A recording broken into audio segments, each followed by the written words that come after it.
नमस्कार दोस्तों, स्वागत है आपका अपने चैनल जतिन केयर क्लासेस पर। दोस्तों, आज हम जो टॉपिक लेके आए हैं यह टॉपिक मध्यकालीन भारत से संबंधित काफ़ी महत्वपूर्ण टॉपिक है दोस्तों।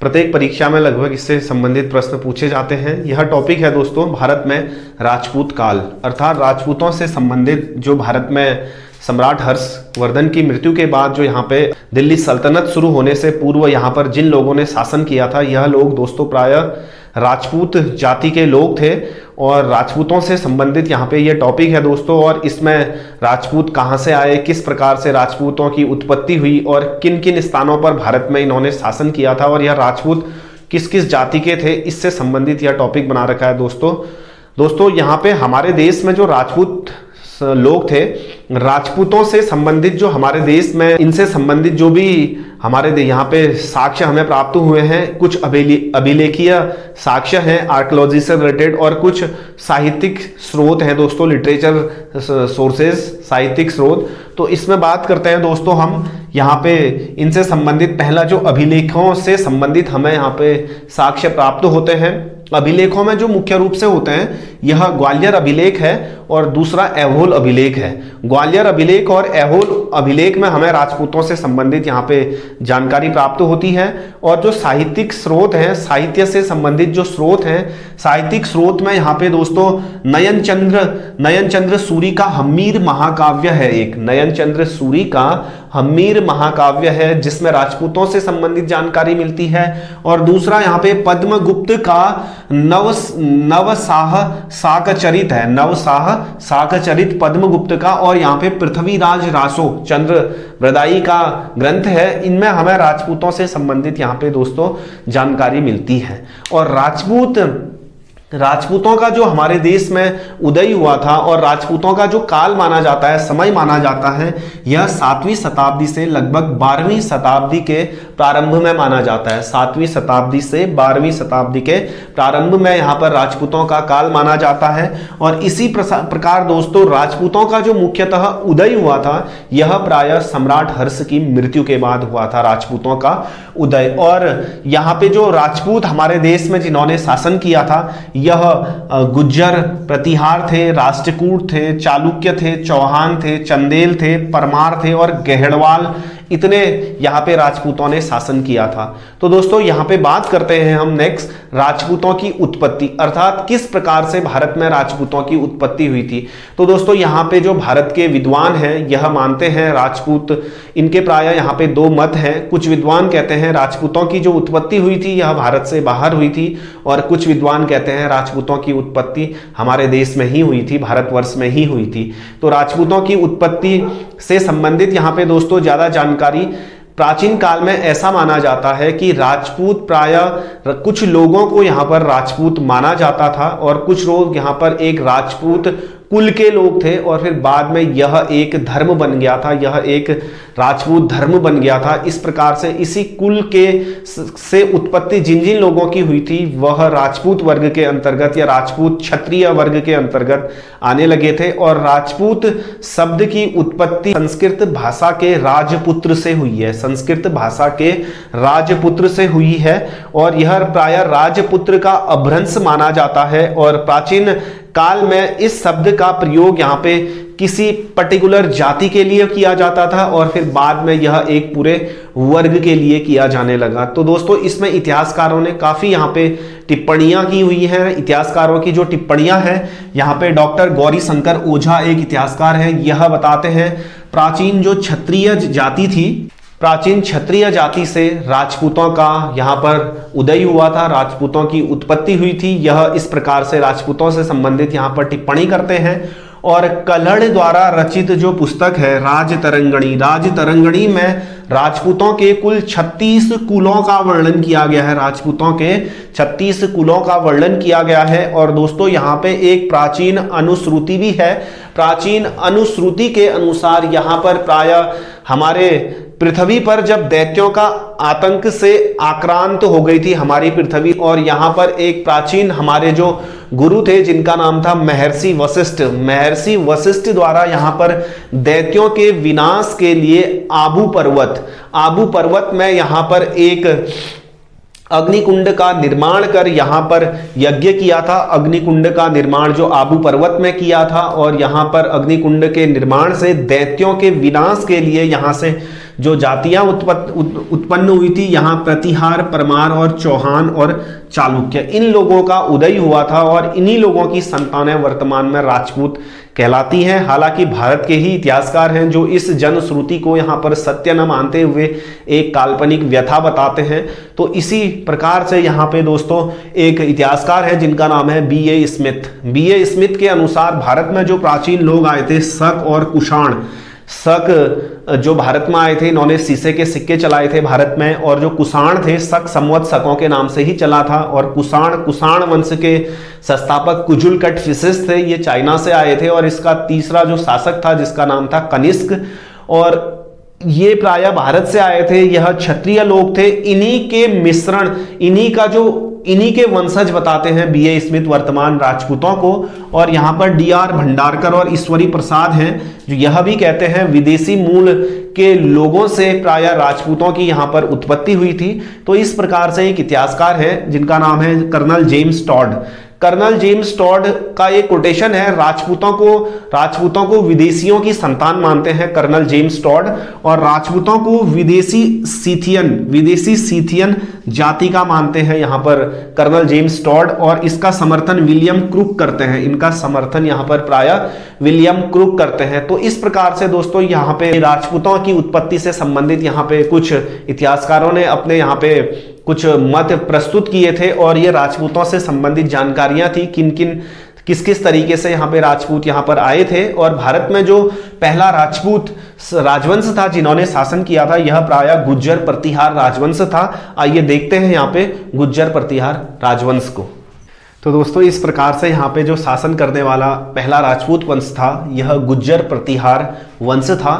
तो दोस्तों यहाँ पे अग्निकुल के जो राजपूत थे, प्रतिहार वंश, इन्हें गुज्जर भी कहा जाता है क्योंकि इनका संबंध कहीं ना कहीं गुज्जरों से संबंधित था। और दोस्तों यह जो राजवंश था गुज्जर प्रतिहार वंश, इस वंश की जो उत्पत्ति हुई थी यह गुजरात में व दक्षिण पश्चिमी राजस्थान में हुई थी। गुज्जर जो राजवंश था, यहाँ पे गुज्जर जो राजपूत थे, यह इनकी उत्पत्ति गुजरात व दक्षिण पश्चिम राजस्थान में हुई थी। और दोस्तों जो ये प्रतिहार शासकों के अभिलेख मिले हैं, प्रतिहार शासकों के जो अभिलेख मिले हैं, इसमें प्रतिहार शासकों को भगवान श्री राम के जो अनुज हैं लक्ष्मण, प्रायः इनका वंशज बताया गया है यहाँ पर। और जो गुज्जर प्रतिहार राजवंश है, इस राजवंश का जो प्रथम ऐतिहासिक पुरुष था जहाँ से यह राजवंश शुरू होता है, यह प्रायः हरिश्चंद्र को माना जाता है।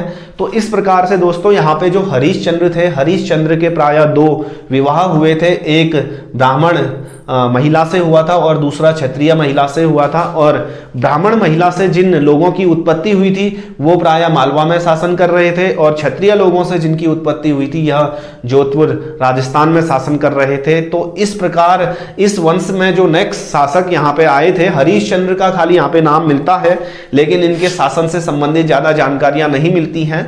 और इस वंश का जो वास्तविक महत्वपूर्ण राजा था, यह था प्रायः नागभट्ट प्रथम। यह था नागभट्ट प्रथम। और नागभट्ट प्रथम ने दोस्तों यहाँ पे 730 से 756 तक शासन किया था। 730 से 756 तक शासन करने के बाद इनका जो जानकारी मिलती है यह प्रायः ग्वालियर अभिलेख से मिलती है। ग्वालियर MP में पड़ता है, इससे संबंधित इनका एक अभिलेख मिला है यहाँ पे, जिससे नागभट्ट प्रथम के बारे में जानकारी मिलती है। और नागभट्ट प्रथम के प्रायः 2 भतीजे थे यहाँ पे। नागभट्ट प्रथम के 2 भतीजों का उल्लेख मिला है, एक था कक्कुक और दूसरा था देवराज।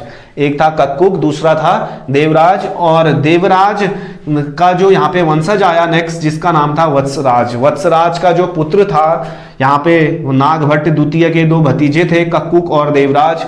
देवराज का यहाँ पे जो पुत्र था जिसका नाम था वत्सराज। फिर नागभट्ट प्रथम के बाद यहाँ पे शासन करने के लिए आए थे वत्सराज। वत्सराज का जो शासन था 783 से 795 के मध्य इन्होंने शासन किया था।